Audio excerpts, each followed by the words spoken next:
children in foster care. It would remove for virtually all children in foster care, adolescents, transition to independent living as a goal. Would not change the placements of those children. It would not change the provision that's in the code right now, providing for training for these adolescents to be ready for independent living, but it would provide a goal for them to be able to find a permanent arrangement. In most situations, Mr. President, this would not change, in essence, what would happen in the final outcome.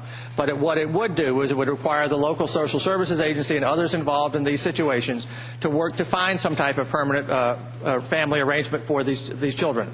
My wife and I have been foster parents. We're foster parents for many years for children ranging in age from 2 days to 18 years. And I can tell you from personal experience, there's value to providing that opportunity for a family arrangement for these adolescents, not only to cover their teenage years, but to carry them into adulthood where there's parental and other support that can be provided. This is a bill that has broad and bipartisan support, supported by the administration.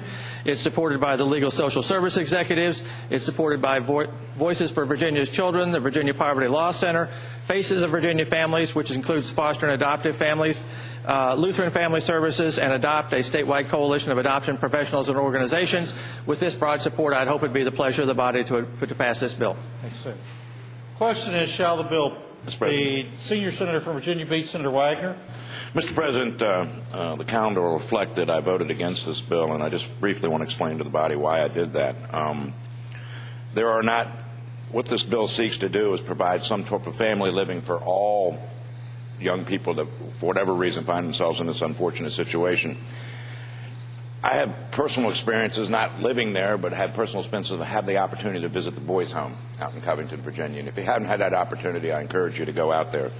When I talked about this particular bill with the executive director, a gentleman named Donnie Wheatley, he said, look, this bill doesn't really impact me because everything I do is private donations with the exception of one child.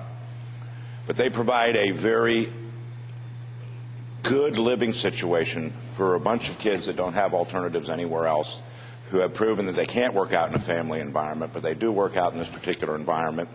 It has literally rescued hundreds of children over the decades that the boys' home's been there. That's just one example of the type of care that is available here in Virginia to our youth that has proven itself to be that, and this particular bill goes counter by insisting or trying to eliminate these type of opportunities. Those privately funded, privately run organizations will still have their money and still could be able to operate outside of the control of this bill. But there are a lot of kids that fall into this gap where this solution is the best solution for those kids, and that's why I voted against the bill in committee, and I intend to vote against it on the floor. Thank you, Senator. Senator from Southern Fairfax, Senator Barker. Mr. President, speaking to the measure again, this bill would in no way eliminate the provision of the services that have been described by the senior senator from Virginia Beach. Those services exist in residential settings for many adolescents at this time. Those would continue to exist. That is in the code already, and that option would continue to exist for many adolescents, and many clearly would continue to have have services provided there. What it would do, however, is provide an incentive to look for some type of family arrangement where that is in the best interest of the child and that is appropriate action to take. This, I believe, is a strong pro-family measure. It is something that will provide support and assistance to at least some adolescents, not only during their adolescent years, but continuing into adulthood, and has clearly been, in many instances, been very valuable to those young people. Question is, shall the bill pass? All in favor of the motion will record the vote aye. Those opposed, no. Are the senators ready to vote? Have all the senators voted? Do any senators desire to change their votes? The clerk will close the roll.